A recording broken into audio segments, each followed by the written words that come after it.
오늘은 로마서 12장 말씀을 가지고 우리가 지체가 되었도다라는 제목으로 함께 말씀을 나누기 원합니다. 이미 많은 분들이 알고 계신 책 중에 필립 얀시의 교회 나의 고민, 나의 사랑이라는 책이 있습니다. 약 15년 전에 이 책 제목을 처음 보았을 때 책 제목이 마음에 다가왔습니다. 교회 나의 고민, 나의 사랑. 이 책의 원래 영어 제목은 Church Why Bother이지요. 교회 때문에 고민할 수밖에 없는, 그러나 또 사랑할 수밖에 없는 교회입니다. 필립 얀시는 어릴 때부터 보수적인 교회에서 자라고 성장했지만 교회를 통해서 누구보다 많은 아픔과 실망을 경험합니다. 그 결과 그리스도와 하나님을 거부하지는 않지만 교회를 떠나고 싶은 마음으로 방황하지요. 저도 역시 어릴 때부터 참 소망을 품고 교회에 참여했지만 그래서 은혜를 받기도 하고 좋은 분들과 만나기도 했지만 여러 목회자들과 교회 성도들에게 실망하기도 하고 교회 안에 많은 싸움과 분열들을 보았습니다. 제가 사춘기 때 다니던 교회에 두 번이나 서로 크게 다투고 갈라지는 것을 보았습니다. 그래서 사랑하던 선생님과 형제들과 헤어져야 하는 아픔을 경험했죠. 그래서 목회를 준비하던 저에게는 사춘기 때부터 교회는 소망을 주는 곳이라기보다는 아픔과 실망을 주는 곳이었고 교회가 정말 교회다운 것이 무엇인지 나는 목회를 하면 주님께서 원하는 성경적인 어떤 교회를 꿈꾸어야 할까 고민할 수밖에 없었습니다. 사랑하는 여러분, 우리가 경험한 교회는 어떤 교회입니까? 우리의 마음속에 그리고 우리가 품고 있는 교회는 고민이십니까? 사랑이십니까? 오늘 본문에서 바울은 교회가 무엇인지 고민한 우리에게 단순히 어떤 이론적인 교회가 아니라 그 고민을 넘어서 사랑할 수밖에 없는 교회의 소중한 가치와 능력을 말해주고 있습니다. 바울이 로마서를 쓸 당시 그는 로마를 넘어 서바나 스페인까지 선교하기 원했지만 여러 가지 사정으로 로마에 방문할 수 없었습니다. 그리고 로마 교회는 바울이 직접 개척한 교회가 아니라 많은 학자들에 의하면 그들이 자체적으로 복음을 듣고 자란 교회이거나 사도행전의 오순절 사건에 참여했던 이들이 세운 교회가 로마 교회라고 말합니다. 그런데 존 스토트 목사님이 말하는 것처럼 당시 로마 교회 안에는 이방인들로부터 그리스도인이 된 이들과 유대교에서 기독교인이 된 이들 간에 신앙적으로 정리되지 않은 모습과 서로의 문화가 다르기 때문에 오는 많은 갈등도 있었습니다. 비록 그리스도인이라는 이름의 소중한 교회가 세워졌지만 아직 복음에 대하여 혼란함이 있는, 그리고 서로 간에 갈등이 있는, 그래서 고민하게 되는 교회입니다. 바울이 경험한 교회들은 어떤 교회였습니까? 그가 개척했던, 그렇지 않던, 그가 편지를 보낸 고린도, 에베소, 빌립보, 로마 교회 모두가 고민할 수밖에 없는 죄악과 분열, 그리고 아픔이 있었음을 우리가 다 잘 알고 계시지 않습니까?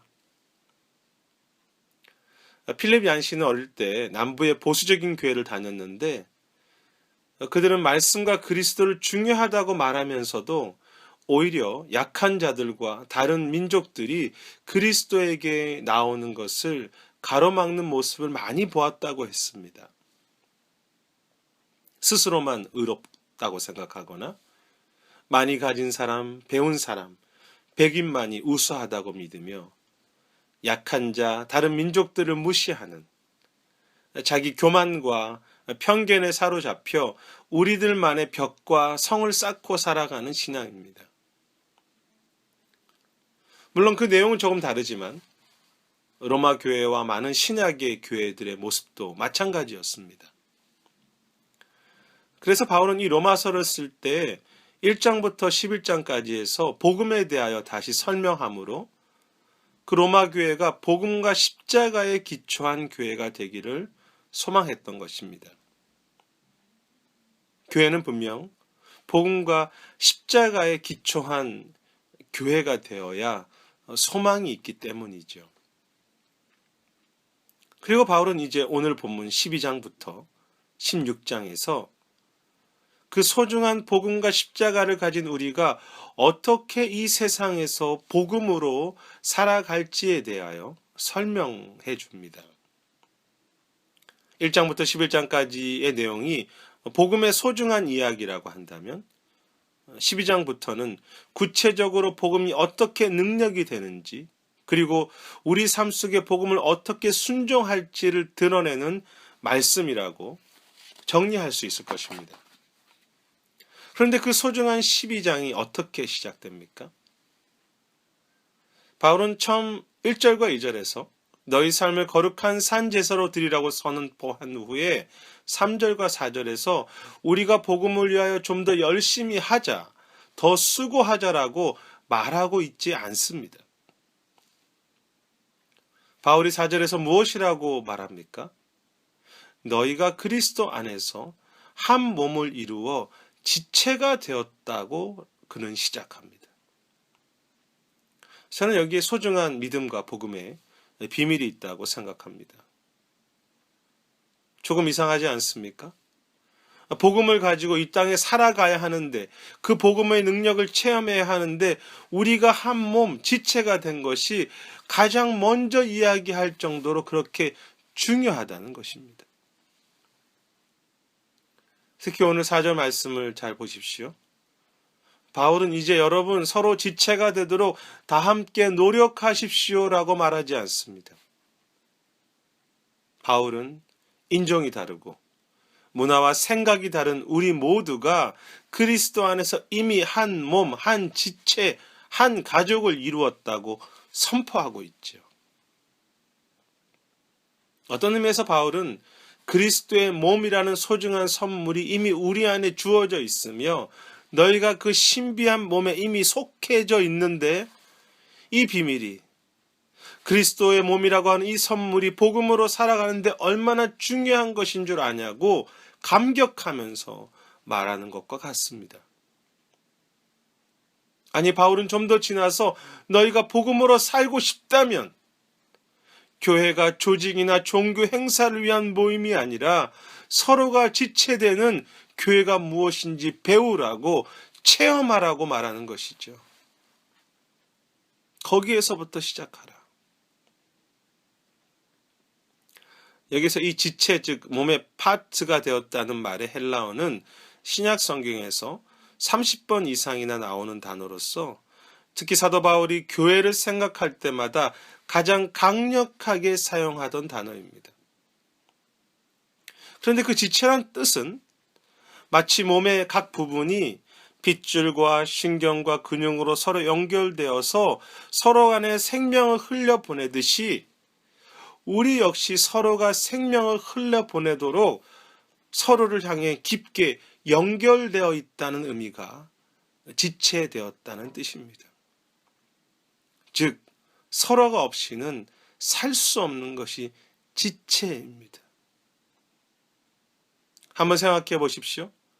당시 이방인, 유대인, 너무나 서로 다른 높은 자, 낮은 자, 서로가 그렇게 서로 다른데 너희가 서로가 없이는 살 수 없을 정도로 깊게 연결된 한 몸이라는 이 진리는 매우 충격적이고 큰 도전이었을 것입니다.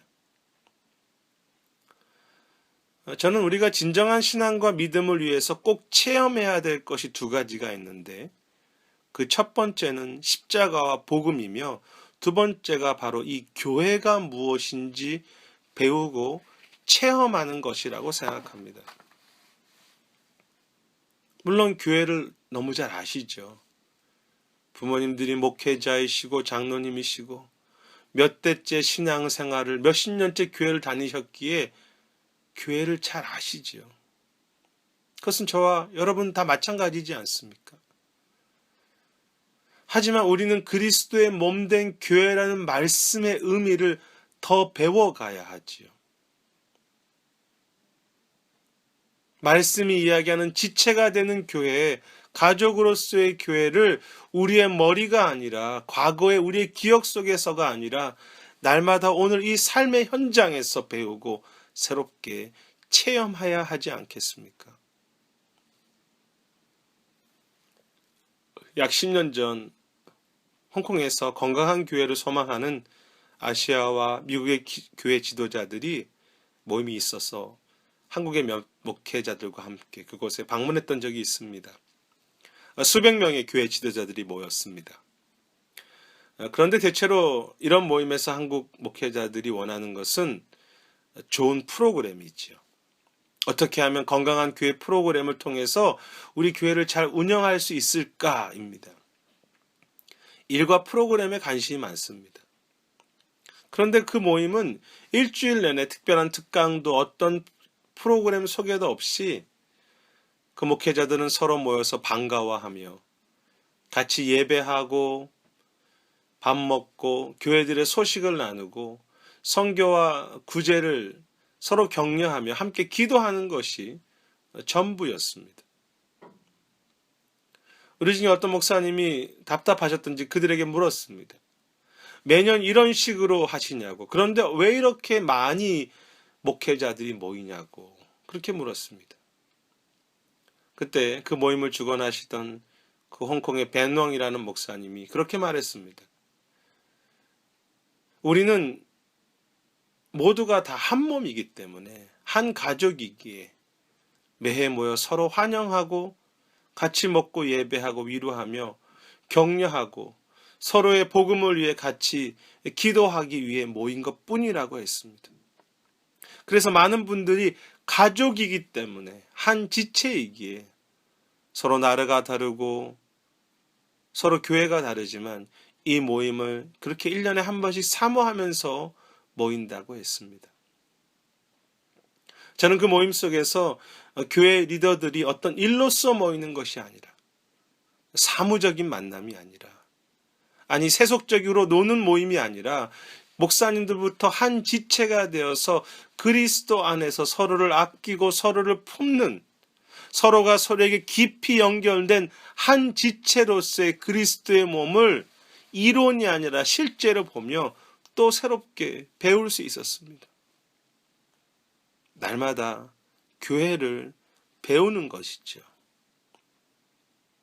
우리가 그리스도 안에서 한 몸이 되어 지체가 되었도다. 바울은 복음을 위해 주신 하나님의 선물, 교회의 지체됨, 한 몸이라는 진리에서 시작하고 있습니다. 그런데 우리에게 주신 서로가 깊게 연결되어 있다고 하는 이 지체 한 몸, 교회는 어떤 몸입니까? 3절에 보면 내게 주신 은혜로 받은 대로라는 말이 사용되는데 6절에도 비슷한 표현이 있습니다. 우리에게 주신 은혜대로라는 말씀이 또 나옵니다. 그리고 다시 3절에서는 하나님께서 각 사람에게 나눠주신 분량이 있다고 말하며 5절에는 이 몸은 그리스도 안의 몸이라고 말하죠.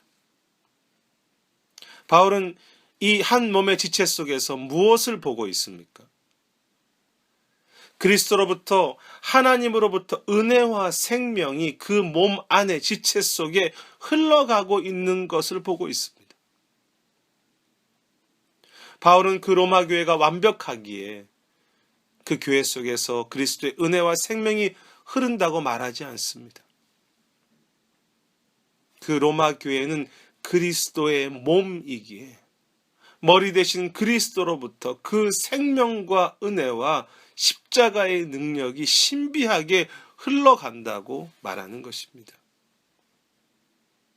그래서 교회는 아픔과 상처가 있지만, 그래서 고민할 수밖에 없지만 다시 사랑할 수밖에 없는 그리스도의 생명이 흐르는 몸입니다. 주님의 피로 값주고 사신, 그래서 그 십자가의 생명과 은혜가 지금도 강력하게 흘러나오는 교회 공동체이지요. 그 생명의 은혜를 흘려보내심이 오늘 완전하지 않고 약함이 있는 우리 크로스포인트 교회의 가치이고 소망이지 않습니까? 저는 사역을 하면서 이 교회가 그리스도의 생명이 흐르는 몸이라는 것을 놓쳐버릴 때 때로 쉽게 제가 한 것처럼 교만해지거나 때로 쉽게 낙담하게 되는 것을 경험합니다. 하지만 바울은 이 지체는 지금도 그리스도의 생명에 흐르는 몸이라고 말합니다. 따라서 우리 한 사람 한 사람이 그 소중한 몸의 지체가 되었다고 하는 것은 우리 중에 큰 일을 하던 작은 일을 하던 옆에 있는 모든 분들은 믿음이 약하던 강하던 그 그리스도의 은혜가 서로에게 흐르게 하는 소중하고 귀한 통로가 된다는 의미이지요. 물론 저도 가끔은 좀 이상한 모습을 보이거나 이 잘 변하지 않는 형제자매들을 볼 때마다 막 속에서 화가 나고, 아니 어떻게 저렇게 할 수 있을까라는 마음이 들어서 고민이 됩니다. 그런데 보니까 성도님들도 목사 때문에 고민하시더라고요. 우리 목사님은 왜 이렇게 안 바뀌실까? 그런데 오늘 진리는 무엇입니까? 바로 그 문제가 있는 지체, 잘 바뀌지 않는 목회자, 때로 약해 보이는 잘 변하지 않는 그 지체가 주님의 귀한 은혜가 나에게 흐르게 하는 너무 소중한 통로, 몸, 지체, 파트라는 것입니다. 혹시 그 통로가 막혀 있지는 않습니까? 소망하기는 교회가 그리스도의 몸 지체라는 이 소중한 진리를 더 배우고 체험하며 형제 자매를 나의 한 몸으로 품고 때로 기다리고 섬길 수 있는, 그래서 주님의 그 은혜가 마음껏 흐르는 그 통로가 막히지 않는 은혜가 우리 모두에게 함께 하시기를 주님의 이름으로 축복합니다. 그렇다면 바울은 우리에게 이제 지체가 되었으니 여기에서 멈추고 그냥 그 지체됨을 감사하고 행복하게 지내자고 말합니까? 그렇지 않죠. 바울은 6절에 보면 이제 한 몸이 된 우리가 무엇을 해야 할지에 대해서 구체적으로 말합니다. 그리고 바로 그것이 바울이 12장에서 지체가 되었다는 진리를 그렇게 중요하게 강조하는 이유이기도 합니다. 6절 말씀에 보면 우리에게 주신 은혜대로 받은 은사가 각각 다르니 혹 예언이면 믿음의 분수대로, 섬기는 일이면 섬기는 일로, 가르치는 일이면 가르치는 일로라고 되어 있습니다. 바울은 우리 각자에게는, 우리 모두에게는 하나님이 다른 은사를 주셨다고 말합니다. 그런데 이 말씀을 다시 정리해 보면 모두에게 은사를 주셨다는 것입니다. 우리는 이 은사, 카리스마란 단어에 이미 너무 익숙해져 있지만 또 너무 자주 잘못 쓰는 말이 바로 이 은사라는 말입니다. 우리가 아시는 것처럼 은사는 하나님의 은혜, 즉 카리스가 구체적으로 우리에게 드러난 모습, 그것이 능력이나 재능이나 힘으로 주어진 모습을 말하지요. 그런데 정말 성경에서 말하는 이 은사, 카리스마란 하나님의 은혜와 힘을 감히 우리가 사용할 수 있도록 우리 손에 잠시 맡겨주신 것이라고 표현하는 것이 성경적인 의미라고 생각합니다. 하나님의 은혜와 힘과 능력을 우리가 사용할 수 있도록 우리 손에 잠시 맡겨주신 것, 은사입니다. 중요한 것은 오늘 본문에서 바울이 말하는 것이 무엇입니까? 바로 그 소중한 은사를 모든 지체들에게 다 맡겨주셨다는 것입니다. 그 모양과 내용과 크기는 다 다르지만, 그래서 우리 중에 아무리 약한 성도, 지체처럼 보이는 분에게도 하나님은 그의 손에 하나님의 힘과 은혜와 능력을 그가 사용할 수 있도록 맡겨주셨습니다. 정말 은혜이지요. 그런데 왜 그렇게 모든 지체의 손에 사용할 수 있는 하나님의 힘과 능력과 은혜를 맡겨주셨습니까? 바로 그것은 다른 지체들, 그리스도의 몸 교회 한 사람 한 사람을 세상을 그 주신 하늘의 힘으로 살려내고 생명을 주고 자라게 하기 위함이지요. 나의 자랑이나 나의 유익 때문이 아닙니다. 본문에 등장하는 은사들, 가르치는 일, 섬기는 일, 구제하는 일, 긍휼을 베푸는 일은 결국 무엇을 하는 것입니까? 그것은 단순히 교회의 사역과 나의 일이 아니라 다른 지체들과 형제들을 붙잡아주고 격려하고 사랑하며 세워주는 일이지 않습니까? 물론 그 형제들에게 은사를 사용하는 것은 그렇게 쉬운 일만은 아닙니다.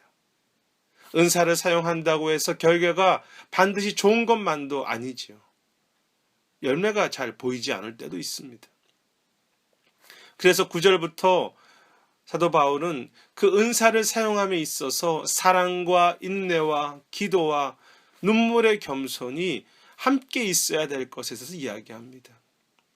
은사와 성품, 우리들의 성숙이 함께 필요한 것이죠.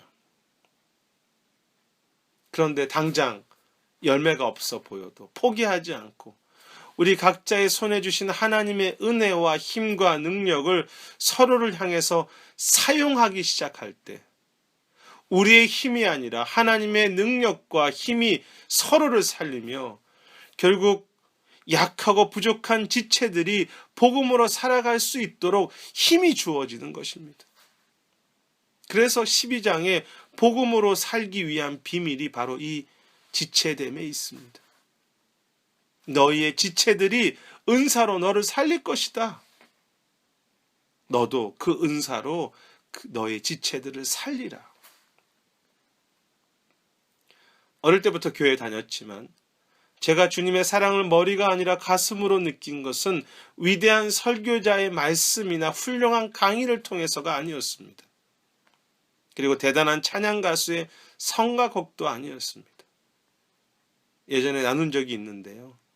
대학교 1학년 때 한 모임에 참여했을 때 저보다 배가 더 나온 한 선배가 저를 진실하게 안아주면서 지난 며칠간 이름도 얼굴도 모르는 저를 위해서 기도했었는데 정말 형제가 앞으로 잘 하나님의 사람으로 성장하기를 축복한다고 환영해주는 그 평범한 선배의 환영 속에 저는 주님의 사랑을 체험할 수 있었습니다. 그분이 말을 잘해서가 아니라 그분이 대단한 은사가 있어서가 아니라 그분이 많이 배워서가 아니라 그에게 주신 그 작은 사랑이라고 하는 은사를 가지고 저를 위해서 기도해 주시고 저를 위해서 안아주실 때 그것이 자기 것이 아니라 하나님의 능력과 힘으로 한 은사이기에 하나님의 살아계심이 그 사랑이 그를 통해서 저에게까지 전달된 것입니다. 저는 그때 그 선배님과 제 안에 주님의 능력과 그리스도의 몸이 세워지는 것을 경험했습니다.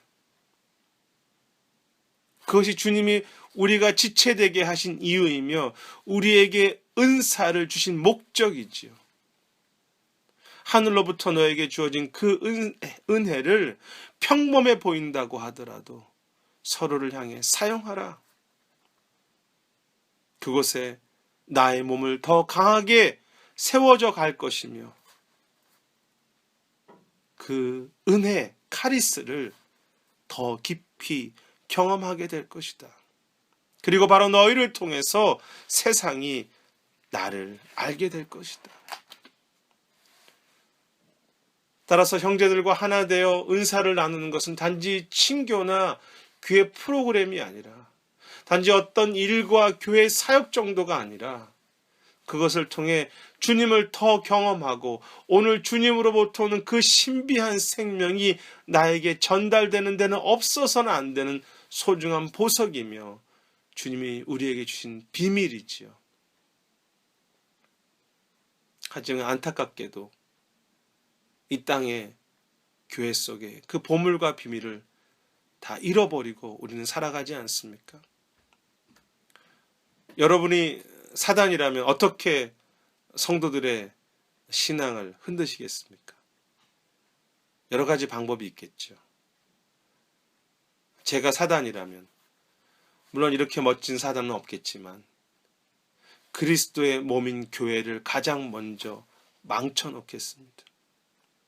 교회가 그리스도의 몸이라는 것은 그냥 성경에 나오는 이야기로 생각하게 하거나 교회 안에 상처를 받아서 서로 안에 담을 쌓게 하거나 은사로 서로를 섬기고 하나님의 은혜를 흘려나오게 하는 기도와 섬김이 점점 사라지게 할 것입니다.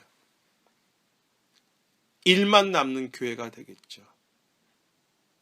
그리고 지난 교회 역사 속에 사단은 참 수고했고 잘했어요. 도장 받을 만큼, 박수 받을 만큼 일했습니다.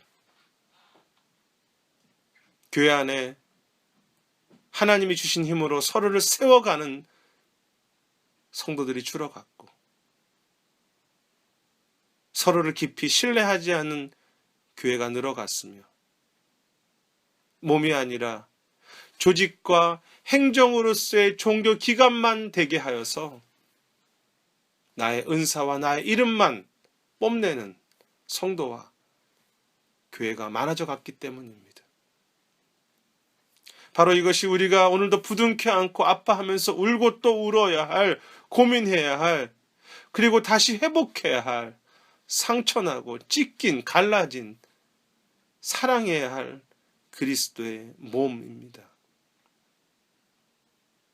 사랑하는 여러분, 우리가 다 완전하지 않지만 그리스도를 사랑하시지요. 그렇기 때문에 바로 그 그리스도의 몸된 교회도 때로 찢겨지고 그래서 우리가 고민할 수밖에 없지만 결국 다시 사랑하시지 않습니까? 소망하기는 우리 모두가 그 하나님의 은혜로 능력과 힘과 지혜가 우리 모두의 손에 주어져 있음을 확신하고 그 하늘의 은사를 사용하고 또 사용하는, 그래서 그 찢겨지고 상처난 그리스도의 몸을 향해서 눈물과 땀과 기다림과 수고를 멈추지 않는 우리 모두가 되시기를 주님의 이름으로 축원합니다. 말씀을 정리하겠습니다. 우리가 지체가 되었도다. 우리에게 주신 그 은사로, 그리고 세상을 향해서, 형제들을 향해서 우리가 그것을 사용하기를 원하노라. 필립 얀시의 나의 고민 나의 사랑 그 책 뒷부분에 보면 하나님은 어디 계시는가? 하나님은 어떻게 생기셨는가? 세상은 어떻게 하나님을 알 수 있는가라고 질문합니다.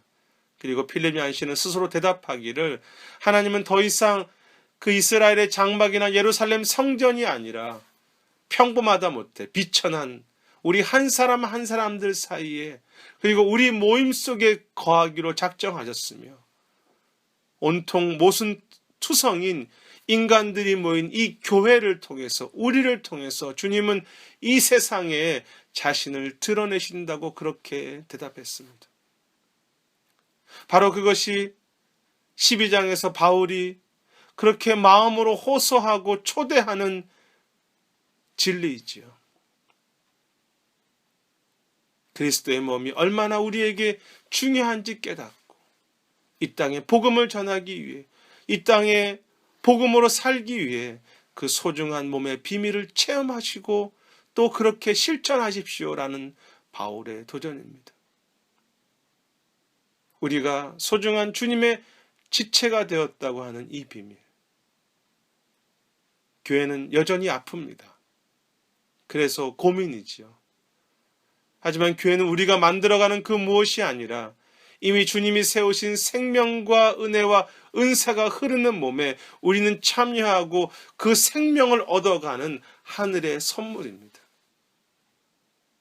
그리고 모두가 우리에게 주어진 하나님의 능력, 은사를 깨닫고 다른 지체들을 돌보기도 하고 다른 지체들로부터 돌봄을 받는 그곳에 목회자이든 성도들이든 우리 어린 영혼들이든 하나님을 더 알아가고 그 사랑을 구체적으로 더 체험하게 될 것이며 더 온전하고 아름다운 이 땅에 그리스도의 몸이 세워질 것입니다. 그리고 바로 그때 세상은 하나님의 은혜, 그리스도의 영광스러운 모습, 그리스도의 영광스러운 몸을 우리를 통해서 더 분명하고 크게 볼 수 있겠지요. 우리가 그리스도 안에서 한 몸을 이루어 지체가 되었다고 하는 이 말씀의 위대한 비밀과 능력을 깨닫는, 그리고 그 은사로 서로를 세워가는 은혜가 우리 모두에게 함께 하시기를 주님의 이름으로 축원합니다. 기도하겠습니다.